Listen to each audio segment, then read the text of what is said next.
Sí, yo creo que una vez más la Diputación de Valencia lo que hace es dar muestra de cuál fue desde el primer momento la hoja de ruta. La necesidad de no competir entre instituciones, sino colaborar en beneficio de la ciudadanía y, por tanto, cuando desde la Diputación hablamos con la consellera y le propusimos la posibilidad de indagar este camino, la consellera inmediatamente se puso manos a la obra para hablar también con los gerentes, para que fueran los propios gerentes y los que nos hicieran llegar sus propuestas, y esto se ha transformado en un plan de 4.770.000 euros que van a permitir, yo creo que sobre todo, y como bien decía la consellera, dignificar la atención sanitaria y en este caso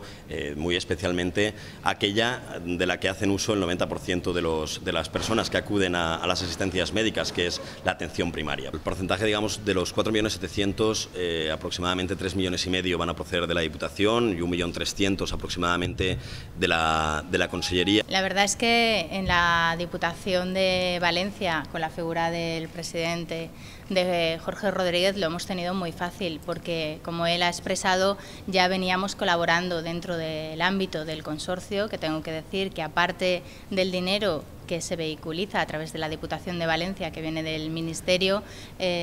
la propia Diputación hace una inversión de 6 millones de euros en el consorcio hospitalario del Hospital General de Valencia. Así que esa voluntad siempre ha estado, ahora se incrementa para atender a los centros de atención primaria. Ojalá el resto de diputaciones pues también quieran tener una senda de colaboración econòmica para mejorar lo que al final es la vida del día a día. Avui vosaltres esteu així o vingut i s'heu assentat en una cadira. Pues moltes vegades n'hi ha centres de salut que les cadires són complicades, estan per a renovar. Esperem, quan anem al centre de salut, a banda de que ens atenguen, esperem tindre un lloc on assentar-se, una sala d'espera digna,